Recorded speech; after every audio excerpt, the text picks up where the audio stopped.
Welcome to wild HOA situations. The HOA wanted control, not safety. I am standing in my driveway in Milwaukee, Wisconsin, staring at a bright yellow boot clamp locked onto my front driver's side wheel, and Susan is already halfway across the lawn screaming at me about fire lane violations. I work as a solar installation scheduler, which means I spend half my day dealing with HOA approvals and the other half wondering why anyone thought giving neighborhood busybodies this much power was a good idea. I moved to the Preserve at Oak Grove Commons Association 6 months ago because the mortgage was reasonable and the neighborhood looked quiet, but quiet turned out to mean that every single parking decision gets photographed, reported, and escalated into a multi-day email war. Susan stops 3 feet from me, waving a boot clamp key like it is a badge of office, and says, "You signed the covenants, now you live the covenants." Her voice is sharp enough to etch glass. I glance at the boot clamp, then back at her, and I realize this is not a warning. This is a power move. My car is in my own driveway, nose in, exactly where it has been parked every morning for 6 months, and she is telling me it is blocking emergency access.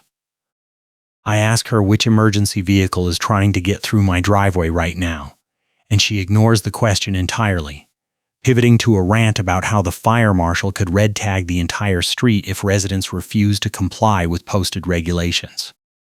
I pull out my phone and start recording, because at this point I have learned that nothing in this neighborhood is real unless you have video proof. Susan immediately changes her tone, switching from rage to practiced professionalism. And she tells me that the association received multiple complaints about my vehicle obstructing the marked fire lane, and that the tow vendor was authorized under Section 12.4 of the Parking Enforcement Addendum. I ask her to show me the fire lane markings, and she gestures vaguely toward the curb, which is painted gray, not red, and has been gray since the day I moved in. The problem is not just the boot clamp. The problem is that this is the third escalation in 2 weeks, and I am paying for a family medical expense, and every bogus fee hurts. 2 weeks ago, Susan left a violation notice on my windshield claiming I did not have a valid guest pass displayed. Even though I do not have guests parked here, it is my own car. A week ago, she sent an email to the entire board with a staged photo taken at a weird angle to make my car look like it is in a fire lane, and the photo was cropped so tightly that you could not see the actual curb or the driveway entrance.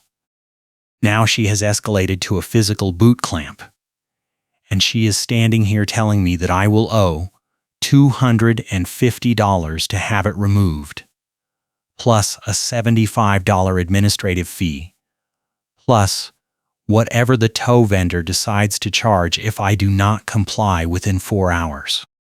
I ask her who authorized the boot, and she says the compliance committee, which is a fancy way of saying she authorized it herself, because she is the compliance officer and the committee is just her and 2 other people who rubber stamp whatever she wants. I ask for the written authorization, and she pulls a boot clamp instruction sheet from her cardigan pocket and refuses to hand it over, holding it at an angle so I can see there is text on it, but not what the text actually says.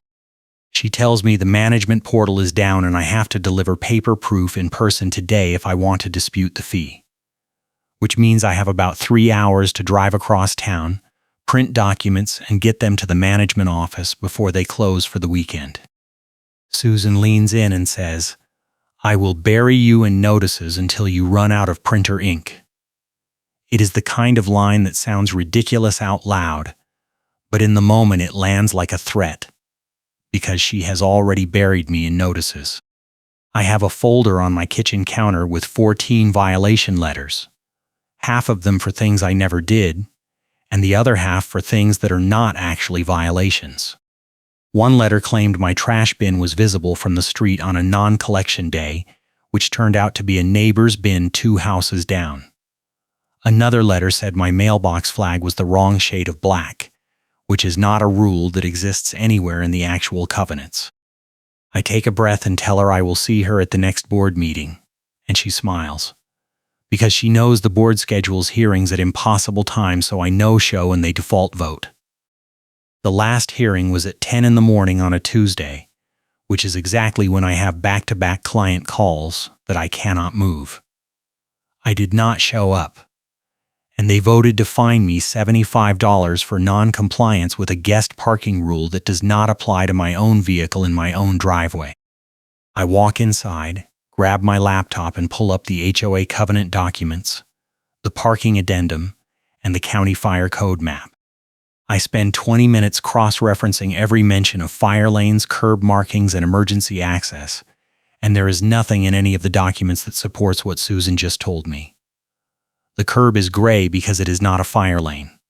The driveway is mine. The car is legally registered and insured. There is no violation here. But Susan does not care about the actual rules. She cares about control. I call the tow vendor, and the guy who answers sounds bored and annoyed. I ask him who authorized the boot on my car, and he says the association compliance officer called it in this morning and provided photographic evidence of a fire lane obstruction. I ask him if he verified the fire lane marking before dispatching the crew, and he pauses, then says that is not his responsibility, he just responds to authorized requests. I ask him if he has a copy of the signed authorization form, and he says he will email it to me, but the email never arrives. I call my neighbor, James, who has a drone and has been documenting the neighborhood nonsense for months, because he got hit with a bogus landscaping fine last year, and he is still fighting it. I ask him if he can fly the drone over my driveway and get a clean overhead shot that shows the curb, the car, and the actual street layout, and he says he will have it to me in an hour. James is the kind of ally you need in an HOA war. The guy who shows up with evidence when everyone else just complains in the group chat and does nothing. While I wait for the drone footage, I scroll through the neighborhood group chat, and my stomach drops. Susan has posted cropped screenshots of the photo she took, and the group chat believes the crop. People are piling on, saying I am endangering lives, calling me selfish, demanding the board take stronger action. One person suggests the HOA should revoke my parking privileges entirely. Another person says I should be fined for every day the car stays in the driveway. Nobody bothers to ask if the photo is accurate, because Susan has spent years building credibility as the compliance officer, and nobody questions her. I screenshot the group chat, save it to a folder, and add it to the growing pile of evidence. I am building a case, piece by piece, because I know this is not going to end with a polite conversation. This is going to end in a hearing, or small claims court, or both. James sends me the drone footage, and it is perfect. Clear overhead view, the car fully inside my driveway, the curb clearly gray, the street layout showing no fire lane markings anywhere within 50 feet. I download it, back it up to 3 different places, and send a copy to my email so I have it on my phone. I grab the folded reflective triangle marker I keep in my trunk for emergencies, lock the house, and drive my other car to the management office. The boot is still on my primary car, which means I am burning gas and time on this nonsense, but I do not have a choice. The management office is in a strip mall on the east side, and when I walk in, the receptionist tells me the portal is still down and they are not accepting electronic submissions today, which is exactly what Susan said, which means this was coordinated.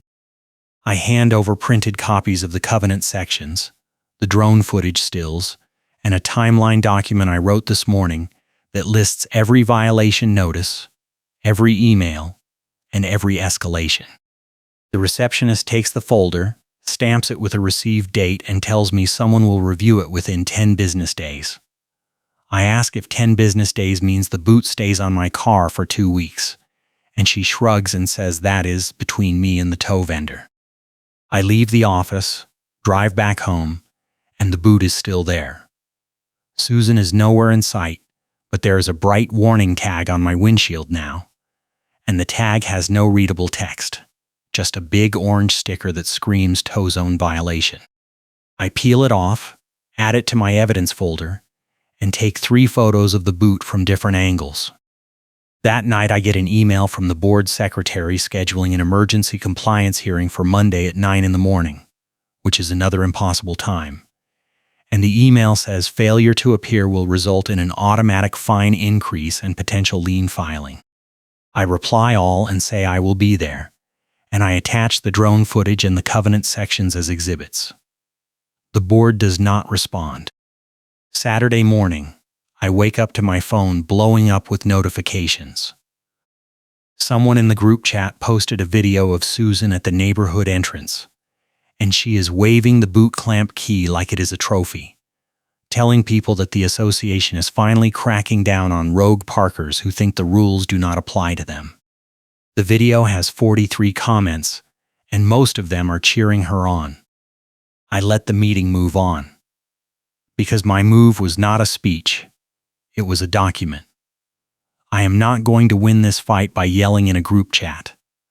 I am going to win it by showing up with a paper trail that nobody can talk over. Sunday afternoon, I am at the grocery store and Susan corners me in the parking lot. She has her phone out, recording, and she starts loudly asking me why I refuse to follow the rules and whether I think I am above the association. I stay calm, keep my hands visible, and I tell her that my car is parked legally in my own driveway and that the fire lane claim is not supported by any official marking or county ordinance. She talks over me, saying the covenants are clear and that I signed them when I bought the house, and I say, "You signed the covenants, now you live the covenants," throwing her own line back at her. People are stopping to watch. A couple of them have their phones out, filming. Susan realizes she is not controlling the narrative anymore, and she pivots to saying that the tow vendor has full authority under the parking enforcement addendum and that I can take it up with them if I have a problem.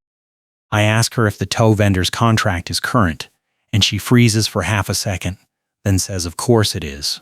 Why would I even ask that?" I do not answer, because I do not want to tip my hand yet, but I have been digging, and I found something. The tow vendor contract posted on the management portal is dated 18 months ago, and the term was 12 months with optional renewal. I pulled the board meeting minutes from 3 months ago, and there is no mention of a contract renewal vote. I emailed the management company on Friday asking for a copy of the current tow vendor agreement, and they have not responded. Monday morning, I show up to the compliance hearing at 9 sharp. The meeting is in the clubhouse, and the board is sitting at a folding table with a stack of printed notices in front of them. Susan is sitting to the side, and she has the boot clamp key on the table in front of her like a prop. The board president, a guy named Derek, opens the meeting and says they are here to discuss my ongoing non-compliance with parking regulations and to determine next steps. I hand out copies of my evidence packet, which includes the drone footage, the covenant excerpts, the county fire code map, and a full email chain with headers showing Susan and the management company coordinated the harassment. I also include a printed screenshot of the expired tow vendor contract date and the missing renewal vote in the board minutes. Derek flips through the packet, and his face goes blank. The other 2 board members are reading, and one of them, a woman named Ellen, looks up and asks Susan if she verified the fire lane marking before calling the tow vendor. Susan says the marking is implied by the street layout and the emergency access easement, which is not a real answer. Ellen asks if there is a county fire marshal report that designates my driveway as restricted, and Susan says she does not need a report because the covenants give her discretionary authority. I stay quiet and let them dig. Derek asks Susan if she has a signed authorization form from the board for the boot clamp, and Susan pulls out the instruction sheet, which is not an authorization form, it is a vendor checklist. Derek looks annoyed. Ellen asks about the tow vendor contract, and Susan says the contract is active and enforceable, and I interrupt and say the contract expired 3 months ago and there is no record of a renewal vote. Susan snaps that the contract auto-renews, and I pull out a printed copy of the contract terms, which explicitly say renewal requires board approval by majority vote. Derek closes the folder and says they need to recess and consult with the management company, and Susan says that is not necessary. They can resolve this right now by upholding the fine and moving forward. Ellen cuts her off and says no. They are recessing, and the meeting is over. I walk out, and James is waiting in the parking lot. He filmed the whole thing through the clubhouse window, and he says it is the most uncomfortable board meeting he has ever seen. I tell him it is not over yet, because Susan is not the type to back down, and sure enough, 20 minutes later I get a text from a number I do not recognize, saying the tow vendor is scheduling a second tow attempt for tomorrow morning, and that I should have the boot fee paid by tonight if I want to avoid additional charges. I forward the text to my lawyer, a guy named Rick who does small claims and HOA disputes, and he calls me back in 5 minutes. He says the second tow attempt after I put them on notice to stop is harassment, and if they actually try it, we have a solid case for damages. He drafts a cease and desist letter on the spot, emails it to the tow vendor, the management company, and the board, and copies me. The letter lays out the expired contract, the lack of fire lane marking, the fraudulent authorization, and the coordinated harassment, and it demands an immediate retraction and refund of all fees. The next morning, the tow truck does not show up, but Susan does. She is standing in the street with a folding sign stand, and she is trying to plant a no parking sign in the grass strip next to my driveway. I grab my phone, walk outside, and start recording. I ask her what she is doing, and she says the board authorized temporary signage to clarify the parking restrictions while the compliance review is pending. I ask her to show me the board authorization, and she says it is in the meeting notes from yesterday, which is a lie, because the meeting recessed without a vote. I step closer and read the sign, which says no parking fire lane, and I point out that the curb is gray and there is no county fire lane designation anywhere on this street. Susan says the sign is precautionary, and I say precautionary signs do not create enforceable restrictions, and she says I can take it up with the fire marshal if I have a problem. I call her bluff and say I already did, and the fire marshal confirmed there is no fire lane on this street, and she freezes. I did not actually call the fire marshal yet, but her reaction tells me she never did either. She yanks the sign out of the ground, folds it up, and walks back to her car without another word. I keep recording until she drives away, then I send the video to Rick, James, and my own backup folder. That afternoon, I get an email from the management company saying they have reviewed my evidence submission, and they are scheduling a follow-up compliance meeting for next week. And in the meantime, the boot clamp fee is waived pending resolution. It is not an apology, but it is movement, and I will take it. I forward the email to Rick and ask him if waived pending resolution means they are going to try to reinstate it later, and he says probably, which is why we are going to file in small claims court this week and force a settlement. Rick files the claim on Friday. The complaint lists the fraudulent fire lane claim, the expired tow vendor contract, the harassment via repeated baseless notices, and the damage to my reputation in the neighborhood group chat. We are asking for full refund of all fees, statutory damages for harassment, and legal costs. The filing fee is $35, and Rick says if we win, the HOA will pay that too. Susan gets served on Monday, and by Tuesday morning the group chat is on fire. Someone leaked the complaint, and people are taking sides.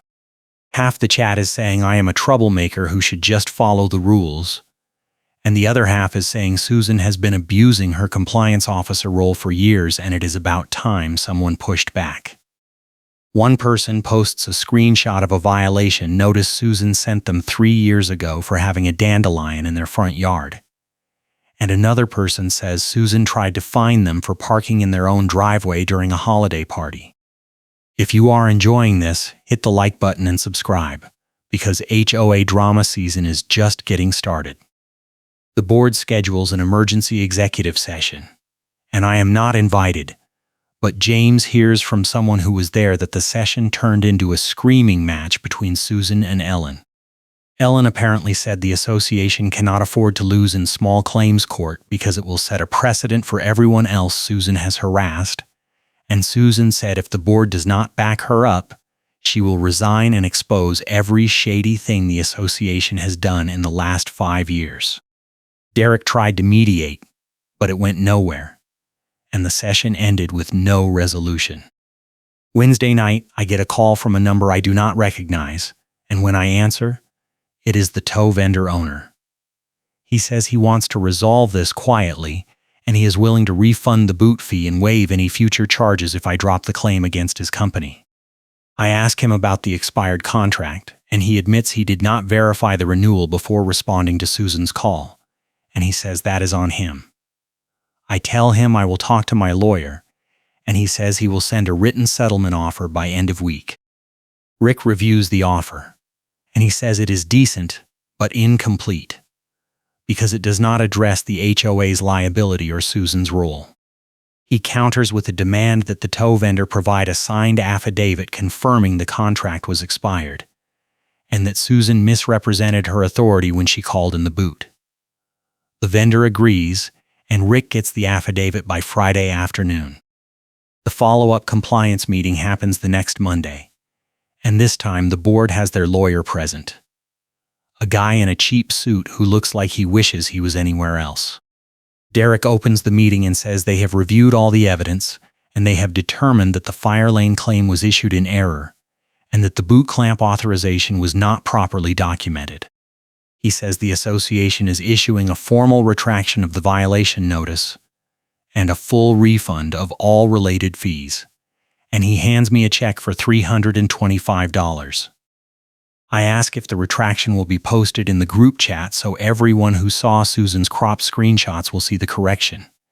And the lawyer jumps in and says the association does not comment on individual compliance matters in public forums. I say that is fine.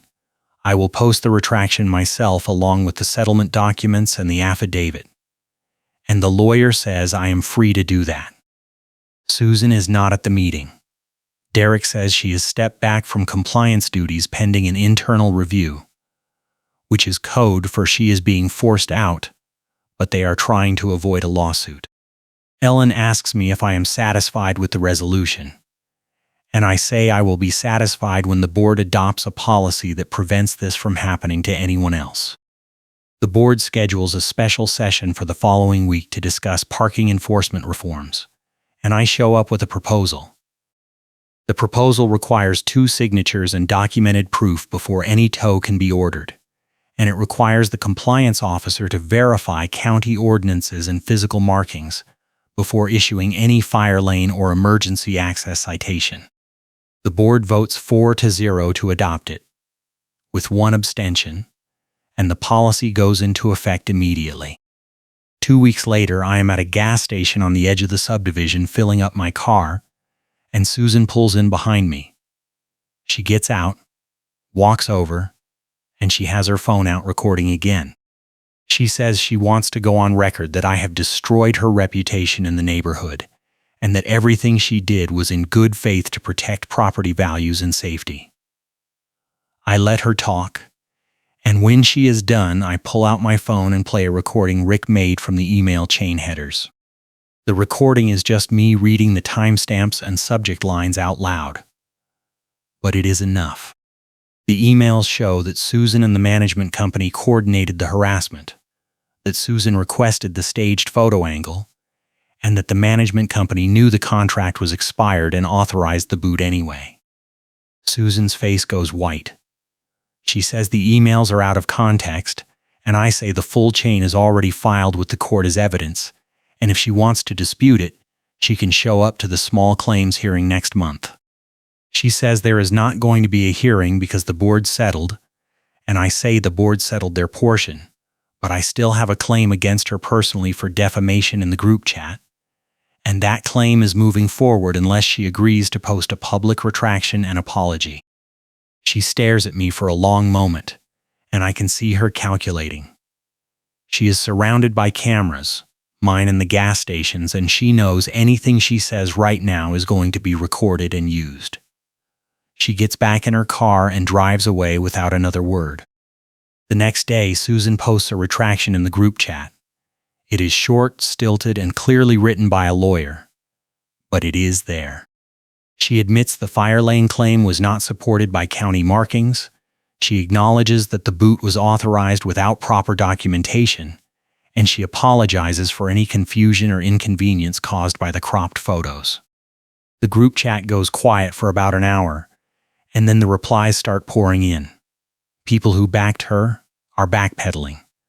People who stayed silent are coming forward with their own stories of bogus violations and intimidation. One person says Susan fined them for having a basketball hoop in their driveway, and another person says she threatened to report them to code enforcement for planting flowers in the wrong color mulch. Karen's credibility collapses in front of witnesses, and within a week she resigns from the compliance committee entirely. The board does not fight it. They issue a brief statement thanking her for her service and saying they are moving forward with a new compliance structure that prioritizes transparency and accountability. The small claims hearing happens a month later, and it is over in 15 minutes. The judge reviews the evidence, the affidavit, the email chain, and the settlement documents, and she rules in my favor. The HOA loses in small claims and pays costs including my filing fee, Rick's consultation hours, and statutory damages for harassment. The total comes to just under $2,000, and the check arrives 10 days later. I frame the check stub and hang it in my garage, right next to the boot clamp warning tag I peeled off my windshield that first morning. It is a reminder that sometimes the fight is not about the money. It is about making sure the people who abuse their power know they cannot get away with it forever. The neighborhood is different now. The new compliance officer is a retired school teacher named Margaret, and she actually reads the covenants before issuing notices. The board adopted the 2-signature tow policy, and they hired a new management company that does not coordinate harassment campaigns with board members. The group chat is still chaotic, but at least now when someone posts a violation claim, people ask for proof before piling on. Susan moved out 3 months after the settlement. I heard she bought a condo in a different part of town, somewhere with no HOA, which is probably the smartest decision she has made in years. I see her once in a while at the grocery store, and we do not acknowledge each other, which is fine by me. James still flies his drone over the neighborhood every few weeks, just in case, and he has a growing archive of overhead shots that prove the HOA's signage claims are mostly fiction. We joke that he is building a documentary, but honestly, if this ever happens again, we will be ready. I still park in my driveway every morning, nosing, exactly where I have always parked, and nobody says a word. The boot clamp is long gone, the warning tag is framed, and the folded reflective triangle marker is back in my trunk where it belongs. I won, not because I was louder or meaner, but because I showed up with a paper trail that nobody could talk over. And in the end, that was all it took. Thanks for watching, and I will catch you in the next one.